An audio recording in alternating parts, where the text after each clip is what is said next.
Praise ప్రభువైన యేసుక్రీస్తు నామములో మీ అందరికీ కూడా నా ప్రత్యేక శుభాలు వందనాలు తెలియజేస్తున్నాను. ప్రభు నాకు ఇచ్చిన సమయాన్ని బట్టి మరొకసారి దేవునికి నిండు కృతజ్ఞతలు తెలియజేస్తున్నాను. అలాగే లైవ్ వీక్షిస్తున్న మీ అందరికీ కూడా నా శుభాలండి. Pastor Moses Prince, voice of Jesus ministries. దయచేసి కళ్ళు మూసుకున్నట్లయితే ప్రార్థించి ముందుకెళ్దాము. పరిశుద్ధుడైన తండ్రి, మీకు స్తోత్రాలు ప్రభా. ఎవరైతే నాయన లైవ్లోకి పార్టిసిపేట్ అవుతున్నారు వారందరినీ జ్ఞాపకం చేసుకొని మీ నామంలో వారి కష్టములను, వారి సమస్యలను, వారి ఇబ్బందులన్నీ కూడా తొలగించండి. మీ శాంతిని, సమాధానము కలిగించండి అయ్యా. నాతో మాతో అందరితో కూడా మాట్లాడండి. బలమైన అభిషేకము కుమ్మరించండి. ప్రత్యేకంగా నాయన లెంట్ డేస్, ఉపవాస దినాలు, ఉపవాసం ఉండి మేమందరం కూడా ప్రార్థిస్తుండగా ఎవరైతే నాయన ఈ 40 days నీరు విడుస్తూ తగ్గించుకుంటూ ఉపవాసం ఉండి ప్రార్థిస్తున్నారు వారందరినీ జ్ఞాపకం చేసుకోండి. మీ నామములో దీవించండి, ఆశీర్వదించండి. వారి వారి సమస్యలు, వారి వారి కష్టాలు, ఇబ్బందులన్నీ తొలగించండి. బలమైన కార్యములు చేయమని యేసుక్రీస్తు నామములో అడిగి వేడుకుంటున్నాను తండ్రి, ఆమేన్. మంచిదండి, చాలా మంచిది. అనేకులు లెంట్ డేస్ కనుక మరి ఫాస్టింగ్ ఉంటున్నారని నమ్ముచున్నాను. కొంతమంది మరి 40 days ఫాస్టింగ్ ప్రేయర్ చేస్తున్నారు. అలాగే మీ ప్రేయర్ రిక్వెస్ట్ మాకు తెలియజేస్తున్నారు. మాతో కూడా కలిసి ఏకీభవించి ప్రార్థిస్తున్నారు. అందుకు వందనాలు. మా కొరకు, మినిస్ట్రీ కొరకు, అలాగే ప్రార్థించడమే కాదు, ఉపవాసం ఉండటమే కాదు, ఈ పరిచర్యలో మీరు కూడా మీకు కలిగిన సహకారాన్ని అందిస్తున్న మీకు నా నిండు కృతజ్ఞతలు తెలియజేస్తున్నాను. అలాగే మీ కుటుంబం కొరకు నిత్యము ప్రార్థిస్తున్నాం. యోగక్షేమాల కొరకు, ఆరోగ్యాల కొరకు, మీకు నెమ్మది కలగాలని, మంచి ఆరోగ్యం ఉండాలని, దేవుని యొక్క కాపుదలలో నిత్యము మీరు భద్రపరచబడాలని మనస్ఫూర్తిగా ప్రార్థిస్తున్నాను. దయచేసి మినిస్ట్రీ కొరకు కూడా మీరు కూడా ప్రార్థించండి. అలాగే మీ చేయుత కూడా మాకెంతో అవసరం ప్రియులరా. ఒకవేళ హైదరాబాద్ ప్రాంతానికి మీరు చెందిన వారైతే బెత్లెహేం స్కూల్, మల్కాజ్గిరి మల్లికార్జున నగర్ దగ్గర నియర్గా ఉన్న బెత్లెహేం స్కూల్లో ఎవ్రీ సండే 9 o'clock to 10:30, 9 గంటల నుంచి 10:30 వరకు, 11 వరకు ప్రార్థనలు జరుగుతున్నాయి, ఆరాధన జరుగుతుంది. ప్రేమతో మిమ్మల్ని ఆహ్వానిస్తున్నాను. దయచేసి రావచ్చు, ఆరాధనలో పాల్పొందొచ్చు ప్రియులరా. అలాగే ఈ ఫాస్టింగ్ ప్రేయర్లో ఏదో ఆచారబద్ధంగా కాక మనస్ఫూర్తిగా మనల్ని మనం తగ్గించుకొని కన్నీరు విడుచుతూ మనం ప్రార్థించినప్పుడు దేవుడు మన సమస్యలన్నీ కూడా తీసివేస్తాడు ప్రియులరా. మీ సమస్యలు తీరునట్లుగా, మీ శరీరంలో ఉన్న వ్యాధులు తొలగునట్లుగా, మీ కష్టములన్నీ మీ నుంచి దూరం అయిపోయినట్లుగా మేము కూడా మనసారా కన్నీరు విడిచి ప్రార్థిస్తున్నాం. మంచిది. నా యొక్క టాపిక్ ఏంటంటే, నా తోడు అని ప్రమాణం చేసి ఆశీర్వదించును. ఇక్కడ బైబిల్లో కనుక చూస్తే ఈ మాట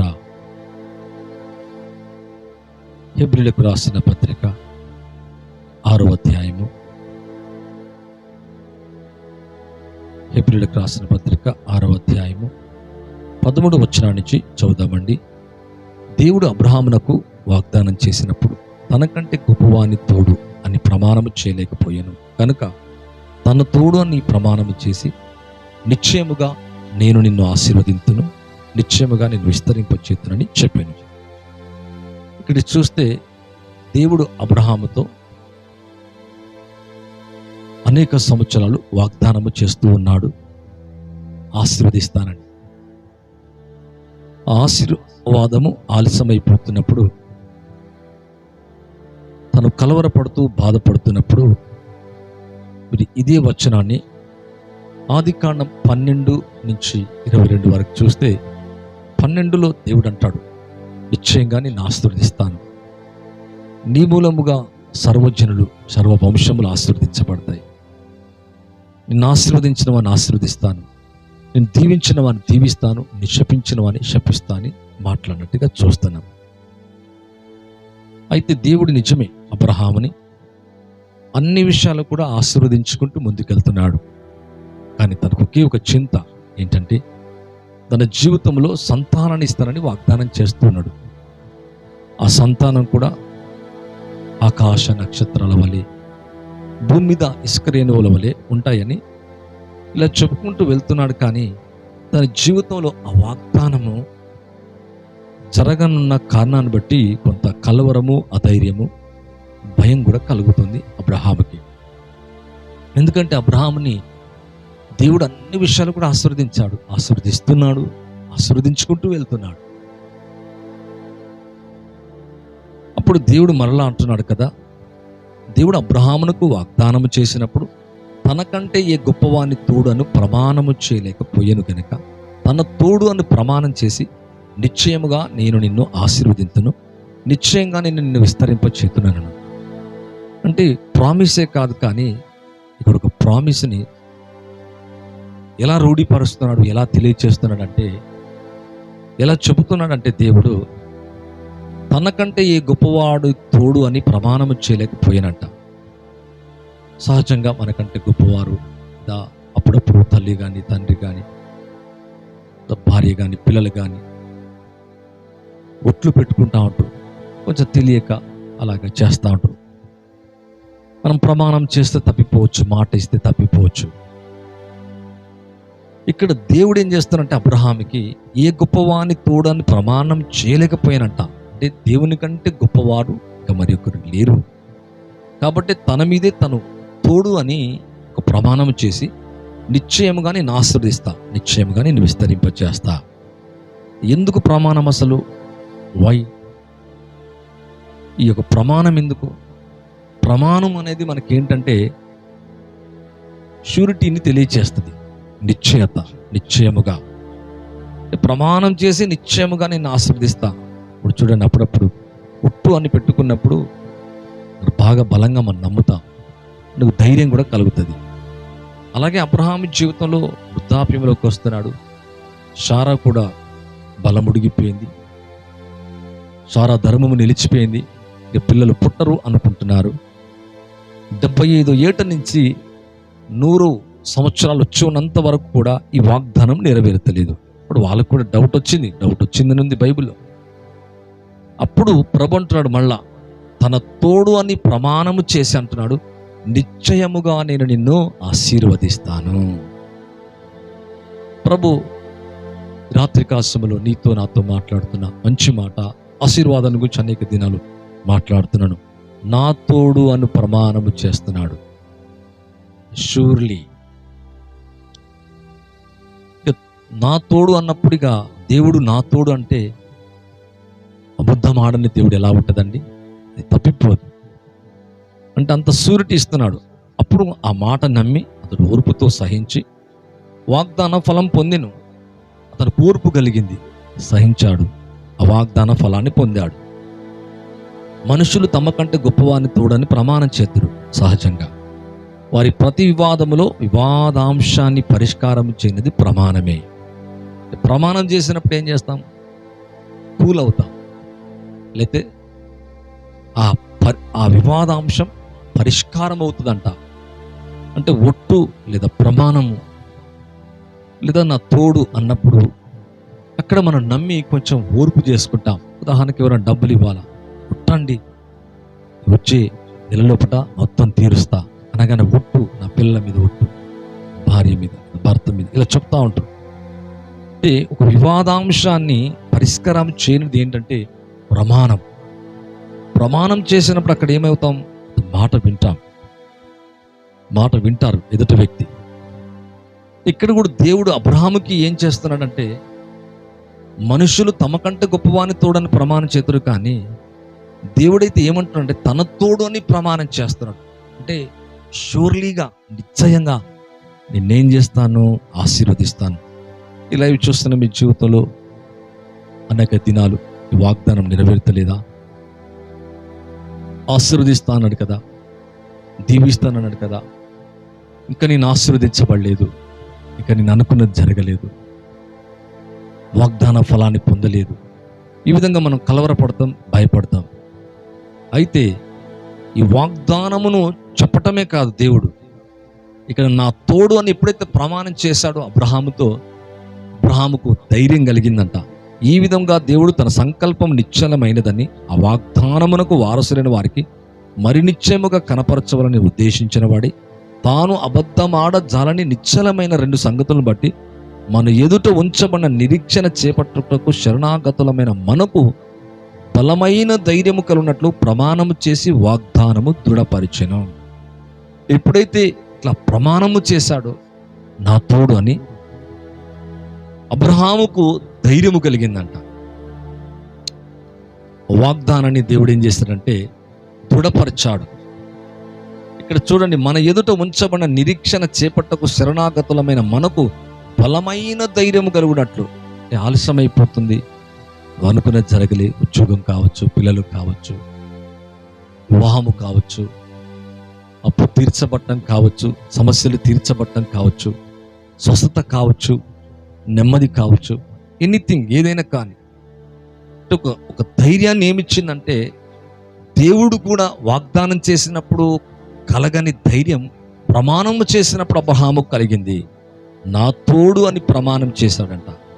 వెంటనే అతనికి ధైర్యము కలిగి ఓర్పుతో సహించి ఆ వాగ్దాన ఫలాన్ని పొందాడు.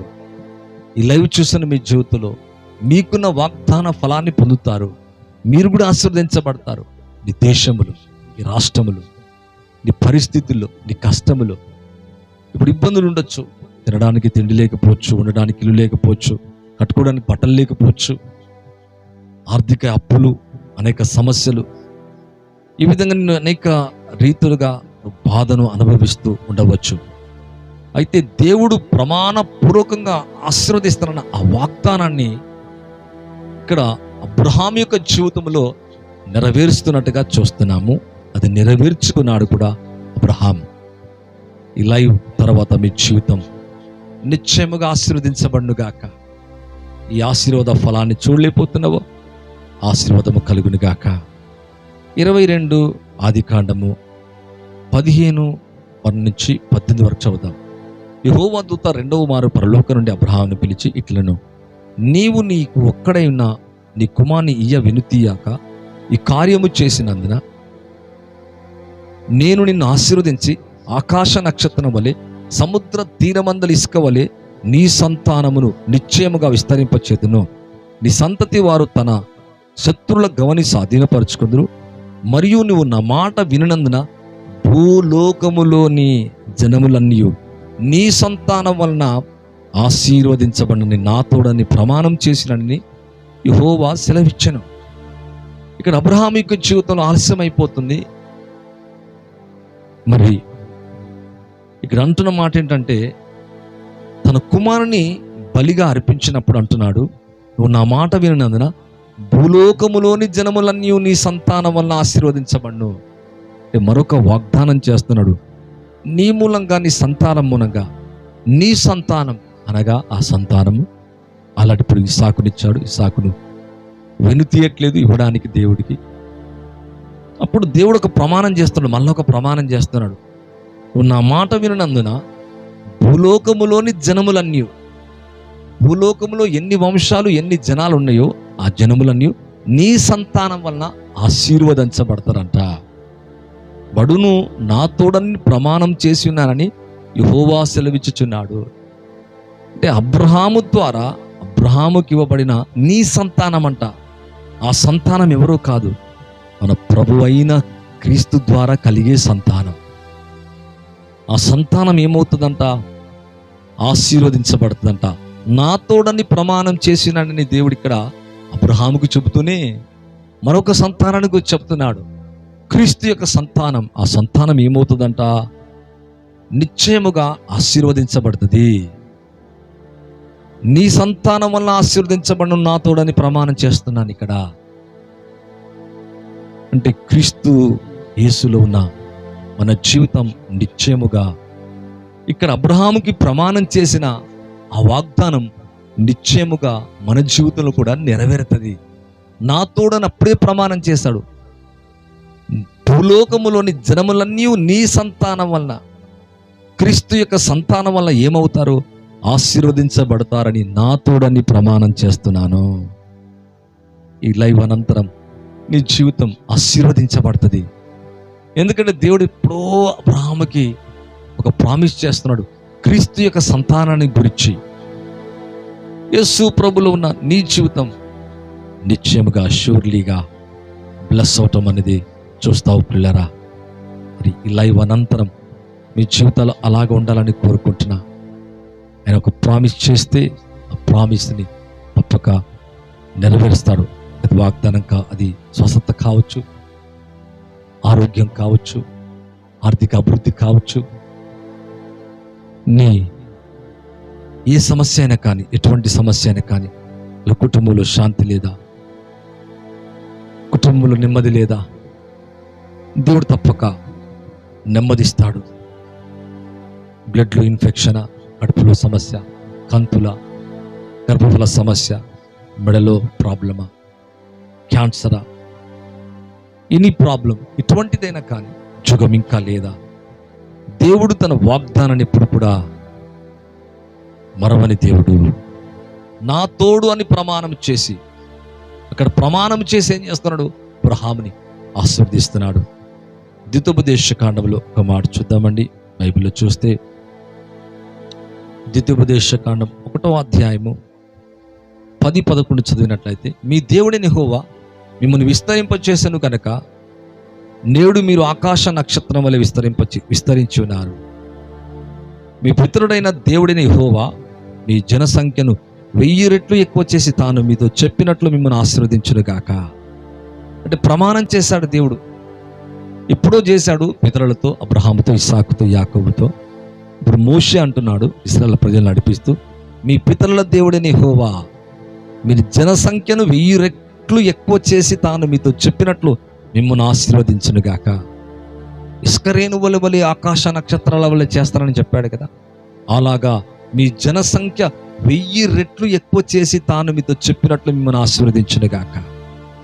అవునండి, దేవుని యొక్క ప్రమాణం నీ పట్ల, నా పట్ల, నా తోడు అని ప్రమాణం చేసిన అబ్రహాముకే కాదు, అబ్రహాము యొక్క సంతానం శరీరముగా ఆత్మీయకమైన సంతానం కొరకు కూడా మాట్లాడుతున్నాడు.